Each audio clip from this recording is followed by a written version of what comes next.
All right, we're on Lake Winnebago today. Mark Schramm from My Fishing Partner here with Kurt Kinshoe of Drunkbusters of America. And Kurt has invented a few years ago a goggle which simulates different levels of impairment. And we're going to talk a little bit about boater safety today. And you know, it's okay to have a drink on the water in the boat, of course, if you're not fishing a tournament. But to be responsible about it and not to be impaired when you're driving. So I'm going to turn this over to Kurt, and he's going to discuss his goggles and the idea of being sober and safe on the waterways. Very good. Thanks, Mark. As Mark said, there's nothing wrong with an adult having 1 or 2 cans of beer or whatever when they're fishing. It's all about responsibility. When people become impaired operating a boat, that's when bad things happen. You know, people get killed, people get seriously injured. So today, using the Drunkbusters impairment goggle, we will demonstrate some of the effects of impairment. And when our volunteer Chase wears these goggles, he'll experience what it's like to be impaired when he's sober enough to know how bad he really is. And Mark, that's the big thing, you know, with impaired driving, whether it's with a boat or with a vehicle, most drunk drivers are pretty decent people. But when we become impaired from drinking too much, we never realize we're as bad as we really are. So the concept is simple. You experience what it's like to be impaired when you're sober enough to know how bad you really are. And hopefully that helps you make some better decisions. All right, we'll put Chase to the test right now. Get some laughs out of this, I'm sure, but educational. But also I want to let you know that these Drunkbuster goggles are available on myfishingpartner.com in the store. If you want to buy a pair and do your own demonstrations, they're available from myfishingpartner.com through Drunkbusters of America. All right. So Chase, we're going to have you do a couple of real simple tasks when you're sober. Okay, just to demonstrate for yourself and for anybody who's watching this video that when you are sober, it's very easy to do these different things. On the floor of the boat, we have the keys for the boat. Just bend over, pick up the keys, put them into the ignition, please. And go ahead and start up the boat. All right, simple to do when you're sober. Go ahead and turn the boat off. Let's go to your GPS unit there and just try to, you know, plug something in. Find a particular point, maybe one of your hot fishing spots. Sure. Go out here and we'll create a waypoint on Mark's GPS. Now a little bit, say waypoint right. Then again, real simple to do. You can see all the buttons, you're pushing everything. You can do that with no problem. We'll enter a waypoint on one of your existing waypoints, number 25. It's now 462. Okay, and let's grab your cell phone. And let's try to send a text to one of your friends. Just let's send a text to Mark. And just say, hey, the fishing is great today here on Winnebago. Fishing is great. And you can see how quickly he's doing this. Boom, you're pretty much done. Yep. Like that, okay. Let's do this. I want you to grab one of your fishing poles. Let's grab some live bait. And let's put some live bait onto the hook, all right? And for a veteran fisherman like you, you've been doing this for a long time, it's a piece of cake. Oh, yeah. No, I've seen him bait hooks before. It's not always a piece of cake. Yummy. Full crawler.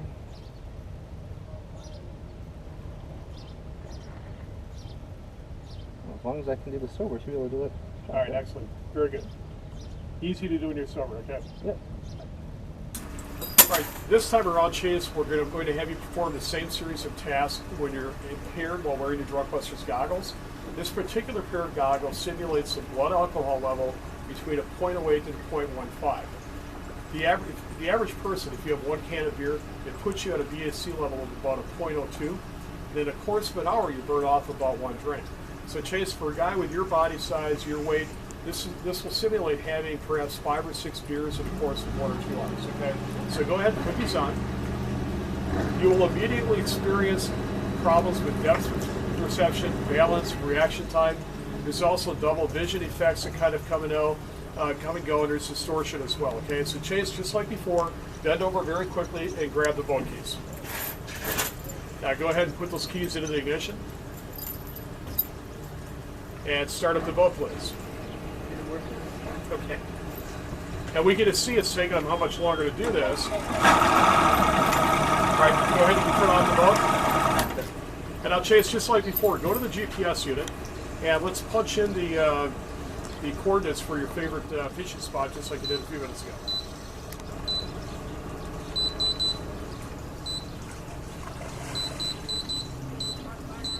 And as we watch it, so we get to see how Chase is going to lean forward a whole lot more. He's super focused, certainly going a lot slower than when he was sober.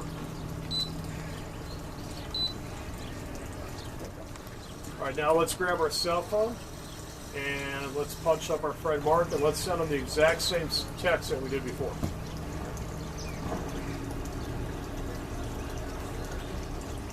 And just these slow to reaction times can make such a big difference when it comes to boating safety. You know, if you're stopping 3 to 5 seconds later than you should, if there's somebody in the water, say in a kayak or a canoe, and you've got to take some evasive action, that simple time delay can make a major difference between life or death. Okay, Chase, here's the real test. Let's grab some live bait. You've been doing this for a long time. Let's put it on that hook, okay?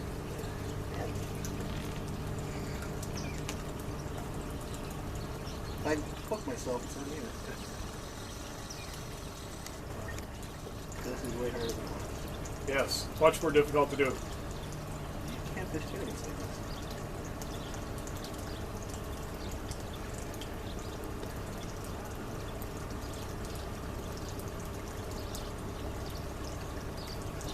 All right, so that took you how much longer than it did before? Probably 4 or 5 seconds.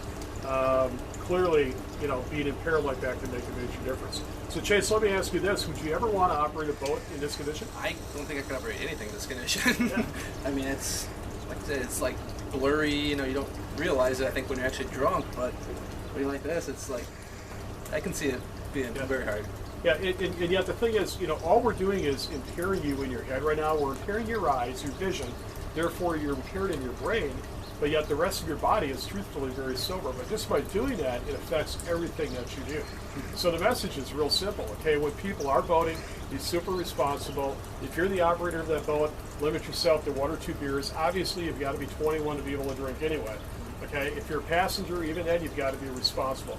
There's no point in getting totally trashed when you're out on the lake trying to have fun. Just no point. All right, Chase, now we're going to do a couple of field sobriety tests. The first field sobriety test is called a heel-to-toe walk the line test. I want you to stand on that black line with both feet standing heel to toe. Now take your hands, put them straight down at your sides. What I ask you to, you need to take 9 steps walking directly toward me. You must walk heel to toe. You must keep your hands at your sides. You must look down at your feet and count out loud as you take each step, counting 1, 2, 3, all the way through 9. So it's 9 steps toward me, turn around 9 steps back. Do you understand that? Go ahead, sir. 1, 2, 3. Count nice and loud, look at 4, your feet. 5, Look at your feet, there you go. 6, 7, 8, 9. And turn around and take 9 steps back towards the trailer.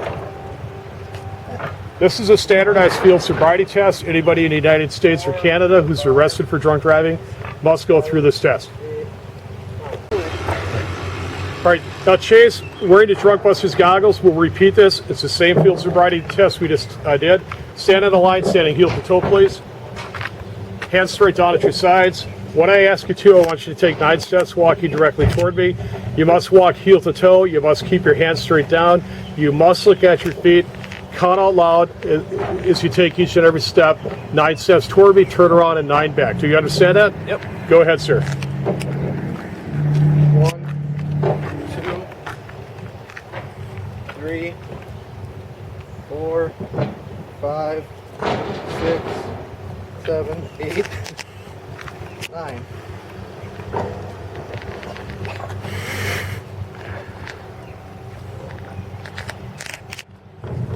One, 2, 3, 4, 5, 6, 7, 8, 9. All right, and Chase, you realize that you totally flunked that test, correct? Yeah. Yeah, world of difference, okay?